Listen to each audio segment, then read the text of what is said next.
আপনারা জানেন আমার বিষয় দেওয়া হয়েছে ইসলামের কোনো বিধানকে নিয়ে ঠাট্টা বিদ্রুপ করার হুকুম বা বিধান কি। এবছর কনফারেন্সের প্রতিপাদ্য বিষয় দেওয়া হয়েছে আকীদা এবং মানহাজ। আকীদা বলতে বিশ্বাস, মতাদর্শ, ধর্মমত, আর মানহাজ বলতে পথ, পন্থা, পদ্ধতি, পাঠক্রম, সিলেবাস এবং কারিকুলাম। এই পদ্ধতিটা কাদের? এটা হলো আহলুস সালাফ, অর্থাৎ পূর্ববর্তী রাসূলুল্লাহ সাল্লাল্লাহু আলাইহি সাল্লাম এবং পরবর্তী সাহাবে একরাম, তাবেঈ এবং তাবেঈন এবং এদেরই যারা অনুসরণ করে আসতেছে তাদেরই এই আকীদা এবং মানহাজ।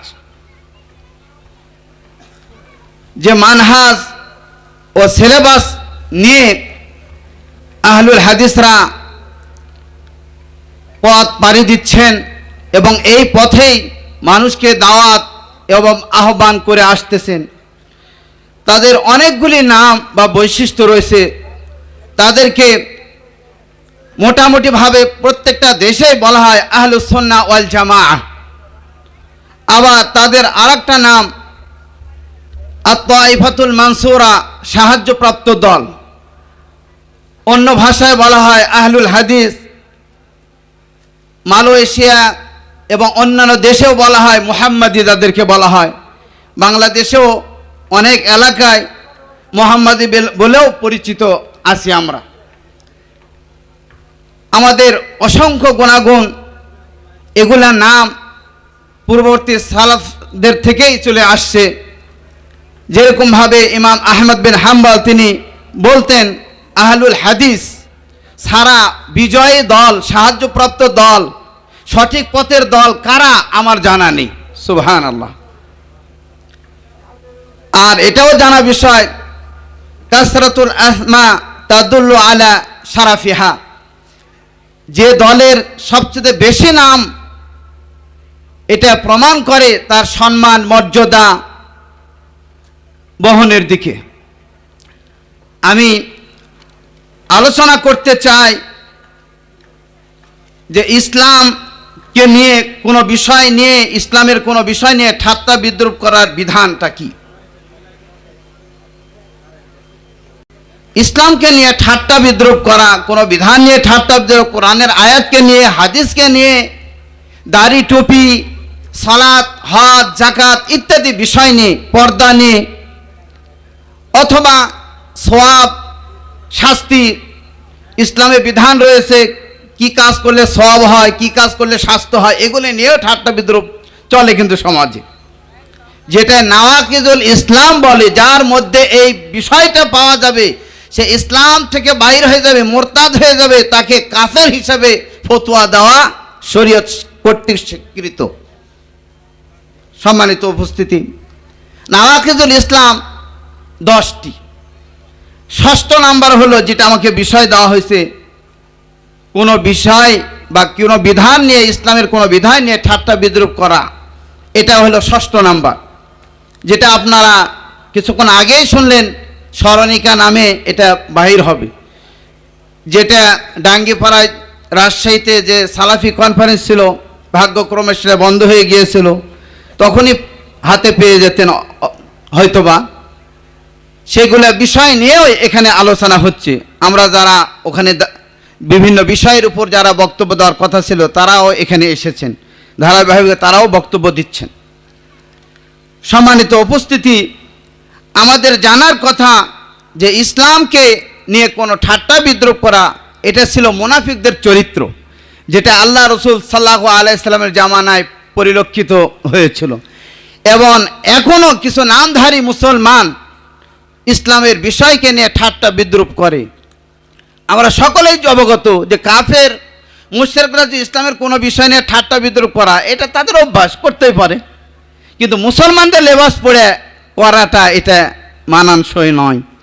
এই জন্য এই শ্রেণীর ব্যক্তির শাস্তির কথা কোরআনে বলা হয়েছে, ইন্নাল মুনাফিকিনা ফিদ দারকিল আসফালি মিনান নার।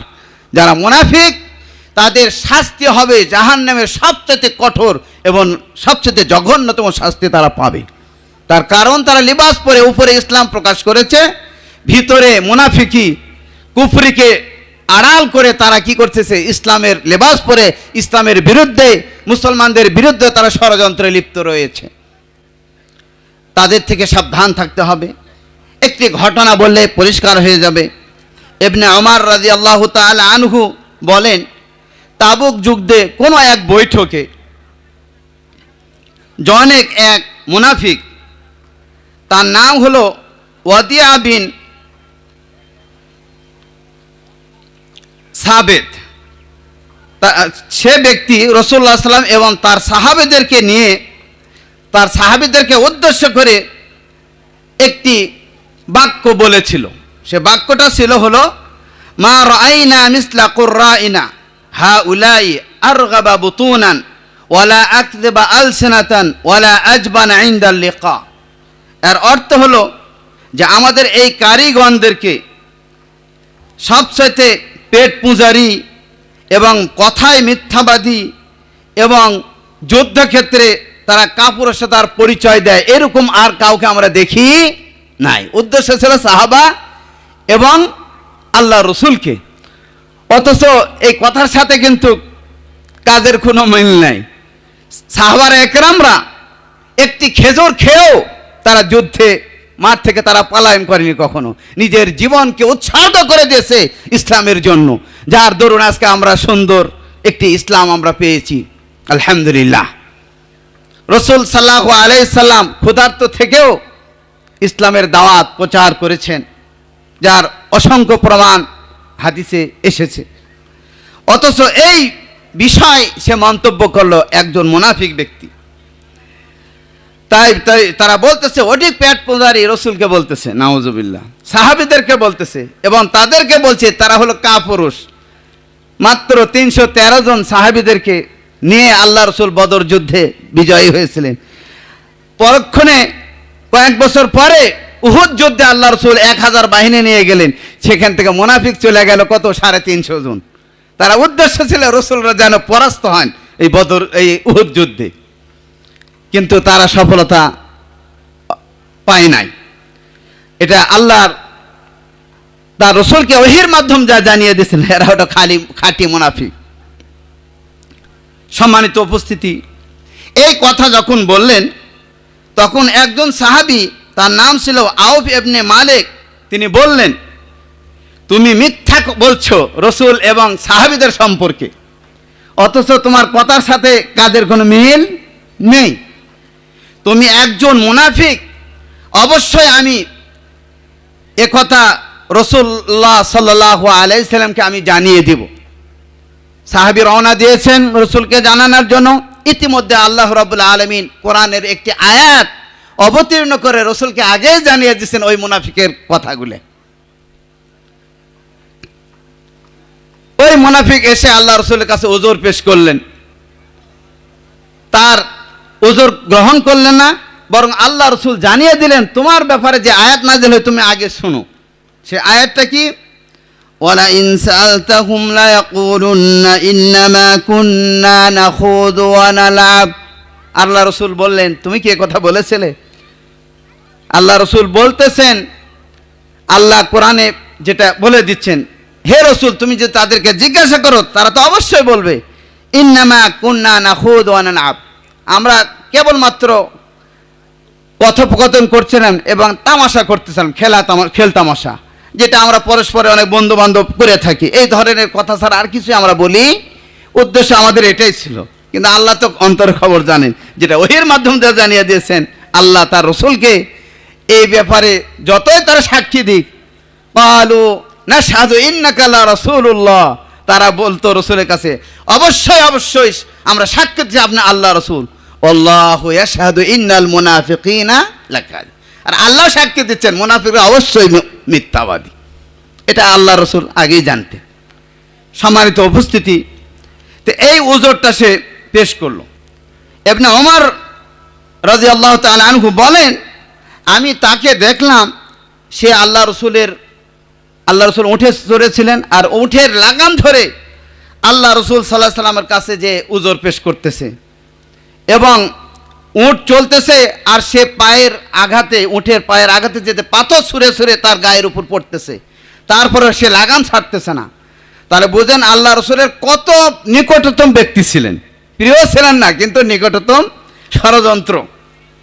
এই ধরনের ব্যক্তিরা ইমামদের সাথে খাতির বাঁধিয়ে তারা ষড়যন্ত্র করে, উলামাদের সাথে ষড়যন্ত্র করে তারা কি করে, ইসলামের ক্ষতি করার চেষ্টা করে। ইসলামের পরিপূর্ণ লেবাস পরায় নৈকট্য লাভ করার যত মাধ্যম, সব পথ পন্থা অবলম্বন করে সে ইসলামের ক্ষতি করতে চায়, যাতে মানুষ উপর দিয়ে বুঝতে না পারে। আর আমরা স্বাভাবিক বুঝতে পারবো না, যেহেতু আমাদের কাছে ওহী আসবে না, রসুলের কাছে ওহী আসছেন, তাই আল্লাহ তাকে জানিয়ে দিয়েছেন, তাই তিনি জানতেন। সম্মানিত উপস্থিতি, তখন আল্লাহ রসুল সাল্লাল্লাহু আলাইহি সাল্লাম তাকে বললেন যে তুমি এই কথা বলছিলে?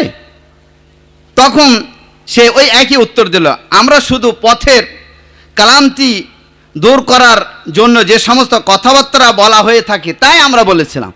অনেক সময় আমরা কবিতা আবৃত্তি করি, বন্ধু সম্পর্কে অনেক মন্তব্য করি, করতে করতে আমরা পথ চলি, গল্প গুজব কিচ্ছা কাহিনী বলতে বলতে। তো এই ধরনের কথাবার্তায় আমরা বলছিলাম যাতে আমাদের পথটা অতিক্রম হয়ে যায়, ক্লান্তি দূর হয়ে যায়। তখন আল্লাহ রাব্বুল আলামিন আয়াত নাযিল করে রাসূলকে জানিয়ে দেয়, কুল, হে নবী তুমি বলো, আবিল্লাহি ওয়া আয়াতিহি ওয়া রাসূলিহি কুনতুম তাস্তাহজিউন। হে নবী তুমি বলে দাও, তোমরা আল্লাহ এবং তার আয়াত এবং তার রসুলকে নিয়ে তোমরা ঠাট্টা বিদ্রুপ করো, আর কোনো বিষয় পাও নাই আমাদের সামনে মন্তব্য করতে? আরও তো অনেক বিষয় আছে, রাস্তার ক্লান্তি দূর করার জন্য অনেক কাহিনী আছে, অনেক গল্প গুজব আছে, কিন্তু তোমরা আল্লাহ আল্লাহ রসুলকে নিয়ে তুমি ঠাট্টা বিদ্রুপ করে তুমি কি বুঝাতে চাচ্ছ? আল্লাহ বললেন, লা তা'তাযিরু ক্বাদ কাফারতুম। রসুল জানিয়ে দিলেন আল্লাহর এই বাণী, লা তা'তাযিরু, কোনো ওযর পেশ করে না, আর কোনো ওযর গ্রহণযোগ্য। ক্বাদ কাফারতুম বা'দা ঈমানিকুম, তোমরা ঈমান আনার পর তোমরা কুফরি করেছো, মানে সে কাফের হয়ে গেছে। তাহলে এই বিষয়টাই বোঝা যাচ্ছে যে কেউ যদি ইসলামকে নিয়ে ঠাট্টা বিদ্রুপ করে তাহলে সে কি হয়ে যাবে? কাফের, মুরতাদ হয়ে যাবে। তার শাস্তি, শরীয়তের বিধান হলো তাকে তওবা পড়ার জন্য তাকে ডাকতে হবে। যদি তওবা ইস্তেগফার পড়ে যদি পরিবর্তন হয়ে যায়, খালেস নিয়তে খালাসের সাথে তওবা পড়ে গ্রহণযোগ্য হবে, শরীয়তে আবার সে মুসলমানদের মতোই হয়ে যাবে। তাই আল্লাহ বলছেন, ইয়া আইয়ুহাল্লাযীনা আমানু আমিনু, হে ঈমানদারগণ তোমরা ঈমান আনো, মানে ঈমান নবায়ন করতে হবে তাকে। আগের যে কালেমা পড়েছিল ওই কালেমা তার জন্য যথেষ্ট নয়, তার কারণ সকল আমল তার বাতিল হয়ে গেছে, এখন নতুনভাবে তাকে ঈমান আনয়ন করতে হবে। যেটা আল্লাহ রাব্বুল আলামিন বলতেছেন যে এই শ্রেণীর ব্যক্তির সাথে চলাফেরা করা পরিত্যাগ করতে হবে, দূরে থাকতে হবে, তার কারণ আপনার ঈমান কখনো সময় নষ্ট করে দিবে সে। আল্লাহ বলতেছেন, ওয়াকাদ নাযালা আলাইকুম ফিল কিতাব আন ইযা সামি'তুম আয়াতিল্লাহি ইউকফারু বিহা ওয়া ইস্তাহজাউ বিহা ফালা তাকউদু মা'হুম হাত্তা ইয়াখুযু ফি হাদিসিন গায়রিহি ইন্নাকুম ইযাম মিছলুহুম। আল্লাহ বলতেছেন, আল্লাহ তোমাদের উপর বিধান অবতীর্ণ করেছেন কিতাবে। কোথায়? বিধান মানে হুকুম। কি হুকুম? যখন তোমরা শুনবে ইউকফারু বিআয়াতিল্লাহ, আল্লাহর আয়াতের সাথে কুফরি করা হচ্ছে, ওয়া ইস্তাহজাউ বিহা, আল্লাহর আয়াতের সাথে ঠাট্টা বিদ্রুপ করা হচ্ছে, ফালা তাকউদু মাহুম, তাদের সাথে বসিও না, তাদের সাথে বৈঠক করিও না, হাত্তা ইয়াখুযু ফি হাদিসিন গায়রি, যতক্ষণ না অন্য ভালো ইসলামিক কোনো প্রসঙ্গের কথাবার্তা যতক্ষণ না বলবে ততক্ষণ তাদের সাথে আর বসা যাবে না। গীবতের বিষয়টা একই, কোথাও গীবত হচ্ছে আপনি পারলে প্রতিরোধ করবেন অথবা সরে যেতে হবে, সেখানে বসে থাকলে আপনিও গুনাহগার হবেন। তো অনুরূপভাবে যেখানে ঠাট্টা বিদ্রুপ করে, ইসলামকে ব্যঙ্গ করে, ওই সমস্ত ব্যক্তিদেরকে বর্জন করতে হবে, এটাই হলো শরীয়ত।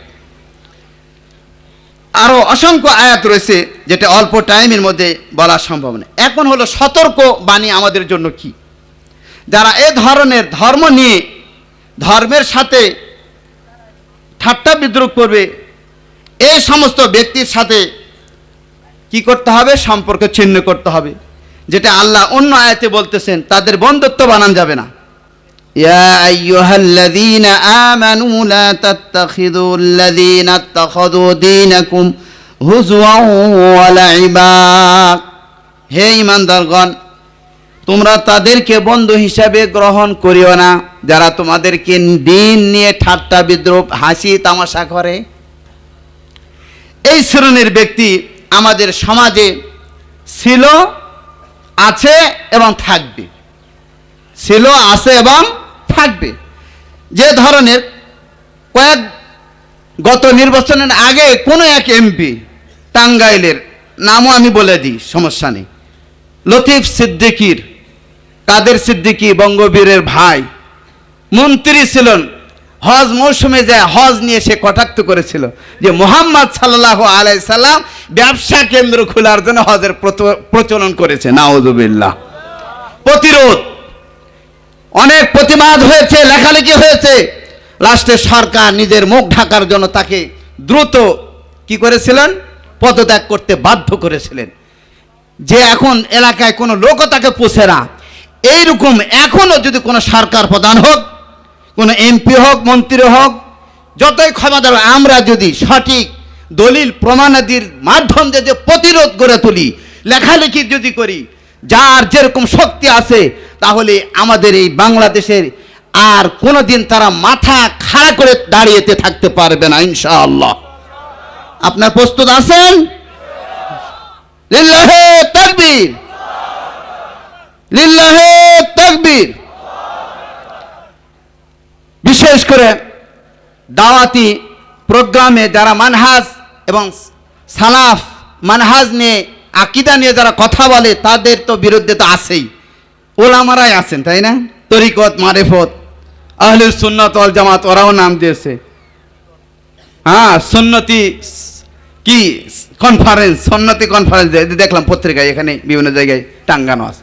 তো এই সমস্ত ওলামাদেরকেও যার যেরকম শক্তি ক্ষমতা আছে অবশ্যই প্রতিরোধ করতে হবে।